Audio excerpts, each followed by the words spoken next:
Odin, T'Chaka, Tony Stark, and Scott Lang are some of the most famous dads of the MCU. But have you ever heard about Lucas Cross, the biological father of our favorite vampire hunter Blade? Maybe yes, or maybe no. Well, no problem. Today's video is all about him, where we'll deeply explore his origins, strengths, and major contributions to shaping the Blade storyline. Before we go into our exploration, we have a very small request. If you like our content, please support us by subscribing to our channel. This is a small click for you, but for us it means a lot. Thank you. Let's begin.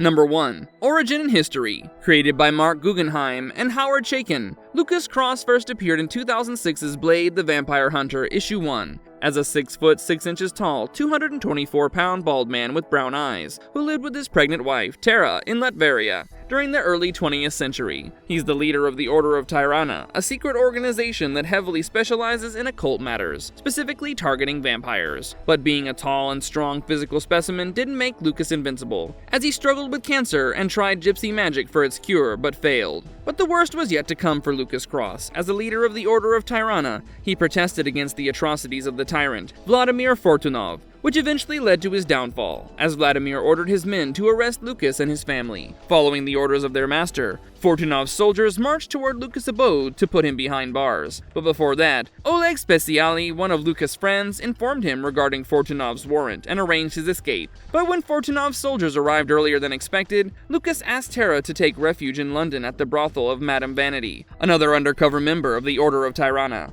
As planned, pregnant Tara escaped from Latveria with Oleg, while Lucas took on Fortunov's soldiers and kept them away from chasing his wife and friend. As a result, Lucas was imprisoned in Hassenstad's prison and sought immediate death to save himself from prison misery and cancer. Therefore, he requested Vincent Gall, his prison cellmate, to end his life. But that request became the biggest turning point of his life, as Vincent Gall wasn't an ordinary man. He was a vampire. Instead of killing him, Vincent filled Lucas' mind with the idea that he could help him to survive this prison and later reunite with his wife and child. Without knowing the consequences, Lucas impulsively agrees to Vincent's help, who later turns him into a vampire. Lucas remained imprisoned from the year 1929 to 1937, and then he escaped. His escape tale is extremely fascinating, which we'll cover in the next segment. But how does Lucas' story interlink with Blade? Guys, you know Blade's mother's name is Vanessa Brooks, right? So Vanessa Brooks is actually Tara. She fled to London and took shelter at Madame Vanity's brothel. Later, to save herself from the enemy's eyes, she took the name Vanessa Brooke, and then, you all know the later part of the story, as how the bloodthirsty vampire Deacon Frost bit and killed her during her labor, and unknowingly transferred his vampire traits to her child in the womb. Later, that child was born as a vampire-human hybrid, and went on to become the greatest vampire hunter ever, Blade, or as his enemies like to call him, the Daywalker.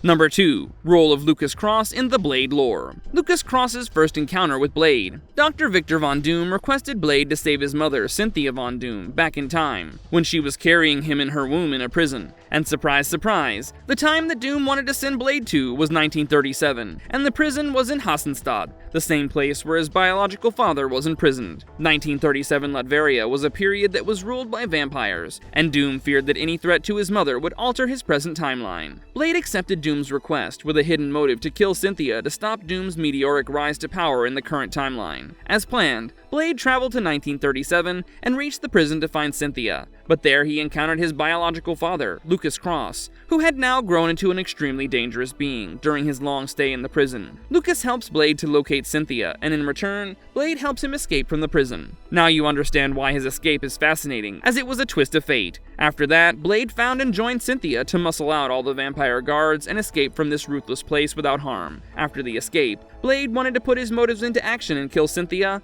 but Cynthia convinced him that killing her would only make a needle change in the future.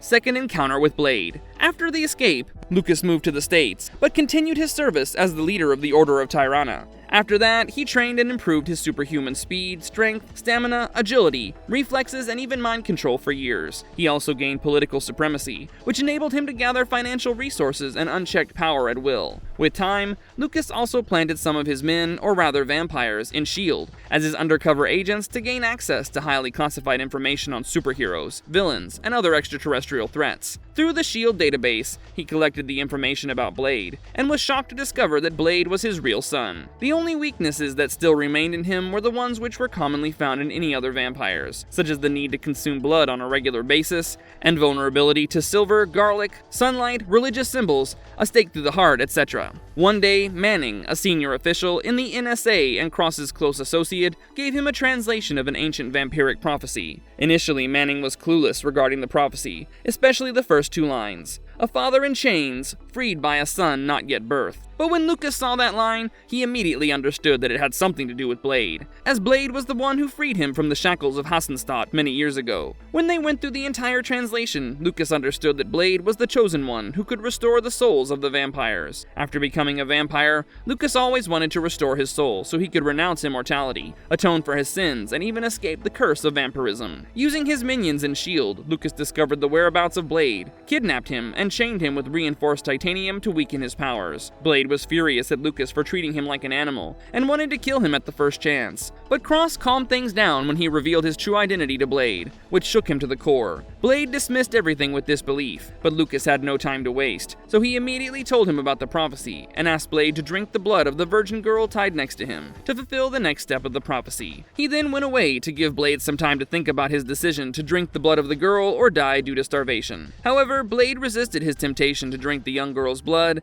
and rather chewed his hand to get free from the chain. When Lucas arrived, he was astonished to see the girl still alive, but suddenly Blade attacked him and forced him to release the girl, which the defenseless Lucas had to do. After that, Blade knocks Lucas out and escapes from his prison with the girl. Later, Manning informed Lucas that even though they failed to make Blade drink the virgin girl's blood, still Blade fulfilled the next stage of the prophecy. Lucas didn't understand, but Manning shared with him that according to his sources, he found out that Blade drank the blood of Draconis, a vampiric priest, who was also a virgin. A delighted Lucas then informed Manning that, according to a certain line of the prophecy, will unlock Vlad's remains upon the salted earth. They would need to find a stake splinter, and hit it on the most sacred ground of the vampires, which is Dracula's castle grounds.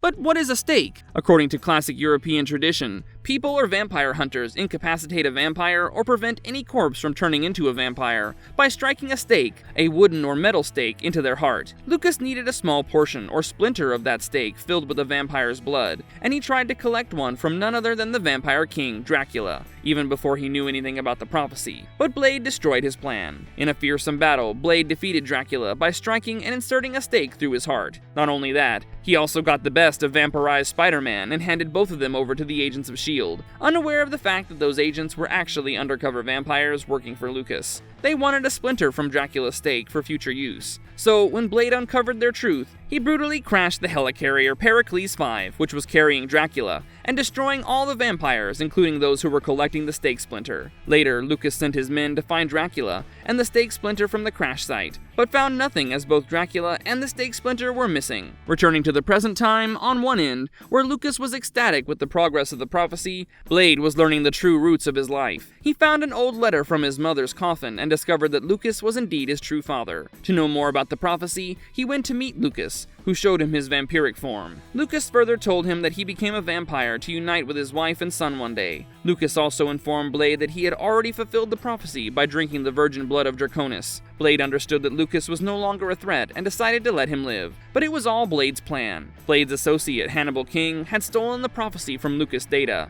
while Blade kept him busy talking. Even Blade and King now know about the prophecy, and they move ahead with a plan to stop anyone from making this prophecy a reality, without realizing that Lucas kept strict surveillance on Blade's movement. From their surveillance, they found out that Blade and King revisited the site where helicarrier Pericles V had crashed to find out more about the whereabouts of the stake splinter. Through their movements, Lucas realized that they were finding Blade's old mentor, Jamal Afari, who could help them prevent the prophecy. Only Lucas knew that Jamal was now a vampire, and had been resurrected by Dracula using one of his dark spells. Lucas realized that he might need Dracula to fulfill the final stage of the prophecy. Next, he discovered Dracula and resurrected him by pulling out the stake from his heart. Later, when Dracula gained his senses, Lucas shared his plan of fulfilling the prophecy to restore the souls of all the vampires with him. Dracula agreed to his plan, as he knew that restoring the souls would eliminate all their weaknesses as well. Blade and King failed to find Jamal Afari, but one day, Lucas and his men forced their way to Blade's apartment and informed him that he knew where to find Jamal Afari. Then both King and Blade got ready to visit Dracula's castle at Transylvania,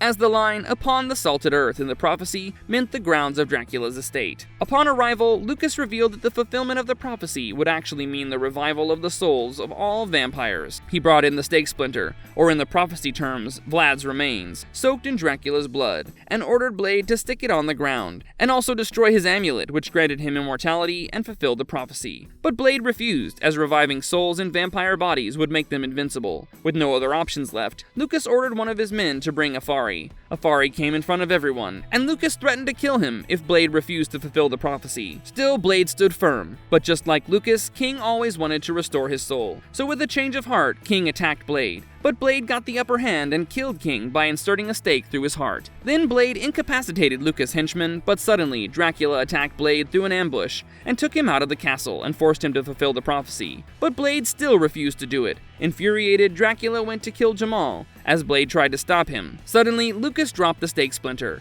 and Blade tried to stop it from hitting the ground but failed. Since the last touch was by Blade, the last phase of the prophecy was fulfilled, which made Lucas and Dracula happy. But unlike the prophecy, the souls of the vampires didn't get restored. Instead, it revived all the vampires that ever existed on Earth. Again, including Hannibal King. Dracula laughed as he emerged victorious, because he knew the real meaning of the prophecy, and used Lucas to create his army of the dead, and then took himself to the sky and vanished into thin air. Lucas felt guilty for misunderstanding the prophecy. Blade left him behind without killing him to atone for his guilt. Marvelous conclusion. So guys, we've reached the end of our video, and I hope everyone liked it. Sincere apologies if we missed anything important. But before wrapping everything up, I'd like to ask something. A new Blade movie is gonna hit theaters soon. Do you think we'll see Lucas Cross involved in the storyline in any way? As his character could provide new dynamism to the entire storyline. Do share your thoughts in the comments below. And if you liked our content, don't forget to leave a like and subscribe to us if you haven't already. Have a good one and be safe. Thanks everyone.